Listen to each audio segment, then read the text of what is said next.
ప్రస్తుతం విజయవాడని వరదలు ముంచెత్తుతున్నాయి. కృష్ణమ్మ తల్లి శాంతించాలి అంటూ విజయవాడ ప్రజలందరూ కృష్ణానదిలో పసుపు కుంకుమలు వేసి పూజలు చేస్తున్నారు. కృష్ణానది ఉధృతి మరింత పెరిగి ఆ నీరు దుర్గమ్మ తల్లి ముక్కు పుడకను తాకితే ప్రళయం వస్తుంది అని బ్రహ్మంగారు కాలజ్ఞానంలో చెప్పారు.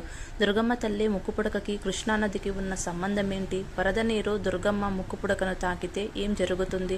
ఇలాంటి ఎన్నో విషయాల గురించి ఈ వీడియోలో చెప్తాను. ఖచ్చితంగా వీడియోని చివరి వరకు చూడండి. మొట్టమొదటిసారిగా దుర్గమ్మ తల్లి విజయవాడలో వెలిసినప్పుడు అమ్మవారు వెలిసిన ప్రాంతం మొత్తం ఒక పెద్ద కొండలా ఉండేది. ఒకసారి బ్రహ్మదేవుడు సహస్రీ పర్వతం మీద కూర్చుని శివుడికి విష్ణువుకి తపస్సు చేస్తూ ఉంటాడు. అప్పుడు శివుడు ఉసిరి చెట్ల కింద, అలాగే విష్ణువు రావి చెట్టు కింద బ్రహ్మదేవునికి దర్శనమిస్తారు.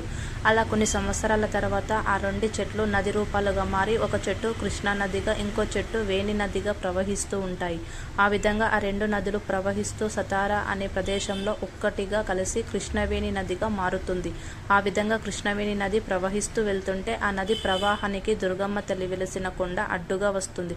అప్పుడు కృష్ణవేణి నది వేగంగా వచ్చి ఆ కొండను ఢీకొడుతుంది. అప్పుడు నీటి అలా ఒకటి వెళ్ళగా దుర్గమ్మ తల్లి ముక్కు పుడకను తాకబోతుంది. అప్పుడు సాక్షాత్తు దుర్గమ్మ తల్లి మాట్లాడుతూ, ఇప్పుడు సమయం కాదు, ప్రళయం వస్తుంది, అప్పుడు మాత్రమే నువ్వు వచ్చి నా ముక్కు పుడకను తాకాలి. ఇదే యుగాంతానికి సంకేతం. ప్రస్తుతానికి నా కొండకు ఒక రంధ్రం వేసుకొని నువ్వు ప్రవహించు అని అమ్మవారు కృష్ణవేణి నదికి చెప్తారు. అప్పుడు కృష్ణవేణి నది చాలా వేగంగా వచ్చి అమ్మవారి కొండను తాకుడుతుంది. అప్పుడు ఆ కొండ 3 కొండలుగా విడిపోతుంది. అందులో ఒకటి ఇప్పుడు మనం చూస్తున్న ఇంద్రకీలాది దుర్గమ్మ తల్లి కొలువై ఉన్న కొండ, రెండవది మంగళగిరి పానకాల నరసింహస్వామి ఉన్న కొండ, మూడవది యనమల కుదురు శ్రీరామలింగేశ్వర స్వామి కొండ. ఇంద్రకీలాదిలో దుర్గమ్మ తల్లి, మంగళగిరిలో శ్రీ మహావిష్ణువు, యనమల కుదురులో శివుడు. ఈ విధంగా దేవుళ్లను కలిసి మన విజయవాడలో వెలిశారు. ఎన్ని వరదలు వచ్చినా యుగాంతం జరిగే వరకు కృష్ణవేణి నది దుర్గమ్మ తల్లి ముక్కు పుడకను తాకదు. ఒకవేళ కృష్ణానది దుర్గమ్మ తల్లి ముక్కు పుడకను తాకితే ప్రళయం రావడానికి అదే సంకేతం. దుర్గమ్మ తల్లి మొదటిసారిగా వెలిసినప్పుడు అమ్మవారు చూడటానికి చాలా భయంకరంగా ఉగ్ర రూపంలో ఉండేవారు. అంతేకాకుండా సాయంత్రం 6 గంటలు దాటితే అమ్మవారు విజయవాడ మొత్తం తిరుగుతూ ఉండేవారు. అందుకని చాలా మంది ప్రజలు అప్పట్లో 6 దాటితే ఇంట్లో నుండి అడుగు బయట పెట్టేవారు కాదు. అప్పట్లో మాధవవర్మ అనే రాజు విజయవాడ నగరాన్ని పరిపాలిస్తూ ఉండేవాడు. ఆయనకి అమ్మవారు అంటే చాలా భక్తి. ప్రజలందరూ అమ్మవారిని చూడడానికి భయపడుతూ ఉంటే మాధవవర్మ మాత్రం రోజు అమ్మవారి దగ్గరకు వెళ్ళి పూజలు చేస్తూ ఉండేవారు. మాధవవర్మకి ఎన్ని సంవత్సరాలైనా పిల్లలు పుట్టలేదు. అందుకని ప్రతిరోజు దుర్గమ్మకి చేసే పూజలో తనకి సంతానం కలగాలి అని కోరుకునేవాడు. అలా ఒకరోజు మాధవవర్మ కోరుకున్న కోరిక నెరవేరింది. మాధవవర్మ భార్య ఒక మగపిల్లానికి జన్మనిచ్చింది. ఇదంతా ఆ దుర్గమ్మ తల్లి చేసిన సహాయం అనుకుని మొదటిసారిగా మాధవవర్మ దుర్గమ్మ తల్లికి ఒక గుడి కట్టించారు. మాధవవర్మ తన కొడుకుని చాలా క్రమశిక్షణతో పెంచుతాడు.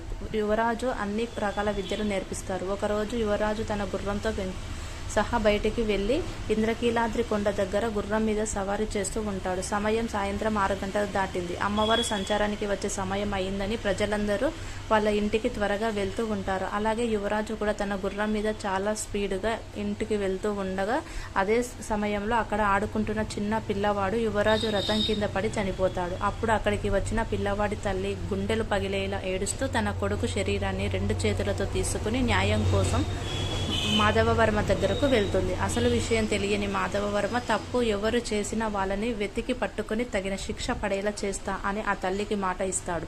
చివరికి ఆ తప్పు చేసింది తన ఒక్కగానొక కొడుకే అని తెలియగానే చాలా బాధపడతాడు. అయినా సరే తను ఇచ్చిన మాట కోసం ఆ తల్లికి న్యాయం చేయడానికి తన మంత్రిని పిలిచి ఈ తప్పుకి శిక్ష ఏంటి అని అడుగుతాడు. మరణశిక్ష అని మంత్రి చెప్తాడు. తన సొంత కొడుకు అని కూడా చూడకుండా మాధవవర్మ తప్పు చేసిన తన కొడుకుకి మరణశిక్ష విధించమని సైనికులకు ఆజ్ఞాపిస్తాడు. ఇక చేసేదేమీ లేక మరణశిక్ష విధిస్తారు. ఇంద్రకీలాది కొండ దగ్గర ఎక్కడైతే ఆ చిన్న పిల్లవాడు చనిపోయాడో సరిగ్గా అక్కడే యువరాజుకు మరణశిక్ష విధిస్తారు. అప్పుడు మాధవవర్మ ఇంద్రకీలాది కొండపై ఉన్న అమ్మవారిని చూస్తూ తల్లి కొడుకుని ఇచ్చినట్టే ఇచ్చి మరలా ఎందుకు తీసుకున్నావు అని ఏడుస్తూ ఉంటాడు. కొండ మీద నుండి ఇదంతా చూస్తున్న దుర్గమ్మ తల్లి ఆకాశం నుండి బంగారు నాణాలను కురిపిస్తుంది. బంగారు నాణాలు చనిపోయిన ఇద్దరు పిల్లల శరీరం మీద పడగానే వాళ్ళు మరల బ్రతుకుతారు. చిన్న పిల్లవాడు అమ్మ వాళ్ళ దగ్గరికి వెళ్తాడు. మాధవ వర్మ తన కొడుకుని పట్టుకుని ఆనందంతో ఏడుస్తాడు. ఆ రోజు జరిగిన సంఘటనని ప్రజలు ఎప్పటికీ మర్చిపోలేరు. ఆ రోజు అమ్మవారు ఆకాశం నుంచి కనకవర్షం కురిపించారు కాబట్టి అప్పటి నుంచి ప్రజలు దుర్గమ్మ తల్లిని కనకదుర్గమ్మ అని కూడా పిలుస్తూ ఉంటారు. అలా రోజులు గడుస్తూ ఉన్నాయి. ఎంతకాలమైనా అమ్మవారు మాత్రం ఉగ్ర రూపంలోనే ఉన్నారు. ప్రజలకి అమ్మవారు అంటే నమ్మకం, భక్తి ఉన్నా కూడా అమ్మవారి రూపాన్ని చూడాలంటే భయంతో వణికిపోయేవారు. అప్పుడు ఇంద్రకీలాద్రి కొండ మీద ఉన్న అమ్మవారిని చూడటానికి ఆదిశంకరాచార్యులు వారు వస్తారు. అక్కడ ఆయన అమ్మవారికి పూజలు జరిపించి అమ్మవారిని శాంతింపజేయడానికి శ్రీచక్రాన్ని యూజ్ చేస్తారు. అప్పటి నుంచి ఉగ్ర రూపంలో ఉన్న అమ్మవారు శాంతించి దుర్గమ్మ తల్లి భక్తులకు కనిపిస్తుంది. కానీ అమ్మవారి ఉగ్ర రూపమైన మహిషాసుర మర్దిని కాళీ రూపం ఇప్పటికీ ఇంద్రకీలాద్రి కొండ మీద ఉన్న ఒక రహస్య గుహలో ఉంది అని అంటారు. అలానే కొంతమంది పూజారులు రోజు అక్కడికి వెళ్లి అమ్మవారు శాంతించడానికి పూజలు చేస్తూ ఉంటారని భక్తుల నమ్మకం. ఇన్ని సంవత్సరాలు అయినా కూడా అమ్మవారు ఎప్పటికీ అప్పుడప్పుడు విజయవాడలో రాత్రి సమయంలో తిరుగుతూ ఉంటారని చాలా మంది చెప్తూ ఉంటారు.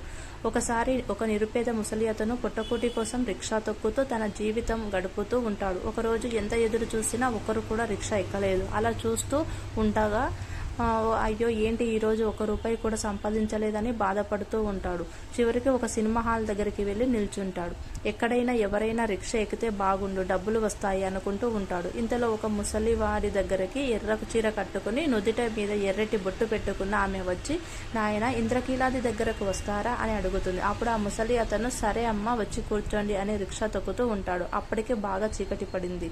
చుట్టుపక్కల మొత్తం చాలా నిశ్శబ్దంగా ఉంది. అప్పుడు రిక్షాలో కూర్చున్న మహిళ, నాయన ఇంత చీకటి పడింది, నీకు భయంగా లేదా అని అడుగుతుంది. అప్పుడు ఆ రిక్షా అతను, అమ్మ నేను రోజు కష్టపడి రిక్షా తొక్కుతాను, పొరపాటున కూడా ఎవరికి ఎలాంటి హాని చెయ్యను. ఒకవేళ నాకు ఏమైనా జరిగితే నన్ను కాపాడడానికి మా దుర్గమ్మ తల్లి ఉంది కదా, నాకెందుకు భయం అని చెప్తాడు. అలా కొంతసేపటికి ఇంద్రకీలాద్రి కొండ వస్తుంది. అప్పుడు ఆ ముసలి అతను, అమ్మ మీరు దిగాల్సిన కొండ వచ్చింది అని వెనక్కి చూడగానే అక్కడ ఎవరు ఉండరు. అప్పుడు అతనికి ఏమీ అర్థం కాక చుట్టుపక్కల చూస్తాడు. అప్పుడు తన రిక్షాలో ఎక్కిన ఆమె ఇంద్రకీలాద్రి కొండ మెట్లు ఎక్కుతూ ఉంటుంది. అప్పుడు ఆ రిక్షా అతను, అమ్మ మీరు నా రిక్షా డబ్బులు ఇవ్వలేదని గట్టిగా అరుస్తాడు. అప్పుడు ఆమె, నీ తలపాగలో పెట్టాను చూసుకో అంటుంది. నిజంగానే ముసలి అతని తలపాగలో కొంత డబ్బు, ఒక బంగారు గాజు ఉంటాయి. మరల రిక్షా అతను ఇంద్రకీలాద్రి కొండ వైపు చూడగానే అక్కడ ఎవరు ఉండరు. అతనికి చుట్టూ ఏం జరుగుతుందో ఏం అర్థం కాకుండా ఉంటుంది. మొదట్లో చాలా భయపడతాడు. కానీ కొంతసేపు ఆలోచించాక అర్థమవుతుంది తన రిక్షా ఎక్కింది ఎవరో కాదు, సాక్షాత్తు అమ్మవారు అని, దుర్గమ్మ తల్లి అని మొదట చెప్పిన మాధవవర్మరాజు కథ అలాగే ఉంటుంది. రిక్షావాడి కథ. ఈ రెండు కథ నుండి మనం తెలుసుకోవాల్సిన ముఖ్యమైన విషయం ఏంటి అంటే, దుర్గమ్మ తల్లికి వీడు రాజువాడు రిక్షావాడు అనే భేదాలు లేవు. ధనవంతులు పేదవాళ్ళు అనే భేదాలు అమ్మవారికి లేవు. తనను నమ్మి భక్తితో పూజించే ఎవరికైనా అమ్మవారు తన దర్శనం కల్పిస్తారు. మహిషాసురుడు ఈ భూమి మీద పుట్టి దేవతలు ప్రజలు ఇలా అందరినీ ఇబ్బంది పెడుతూ ఉంటాడు. ఎన్నో శక్తులు ఉన్న దేవతలు కూడా మహిషాసురుని అంతం చేయలేకపోతారు. దానికి కారణం ఏంటి అంటే, తపస్సు చేసే వాళ్ళు నన్ను చంపలేరు అని మహిషాసురుడు బ్రహ్మదేవుడి నుండి వరాన్ని పొందుతాడు. అందుకు వాళ్ళు మహిషాసురుని చంపలేకపోతారు. ఎలాంటి శక్తులు లేని సామాన్య ప్రజలు ఎలానో మహిషాసురుని చంపలేరు. అప్పుడు దేవతలందరూ కలిసి వాళ్ళ దగ్గర ఉన్న శక్తి మొత్తాన్ని ఒకటిగా చేస్తారు. ఆ శక్తి నుండి ఒక మహాశక్తి పుడుతుంది. ఆ మహాశక్తి ఎవరో కాదు, మన అమ్మవారు. ఈ విషయం తెలిసిన మహిషాసురుడు, ఒక ఆడది నన్ను ఏం చేస్తుంది అని చెప్పి తన సైన్యం పంపిస్తాడు. అమ్మవారు వాళ్ళందరినీ అంతం చేస్తుంది. ఆ తర్వాత మహిషాసురుడు యుద్ధం చేయడానికి వచ్చి అమ్మవారి అందాన్ని చూసి తనను పెళ్లి చేసుకోమని అడుగుతాడు. ఆ మాటలకి ఉగ్రరూపం ఎత్తిన అమ్మవారు పరాశక్తిగా మారి మహిషాసురుని అంతం చేసి దుర్గమ్మవారి మొక్కు పుడకను తాకలేవు.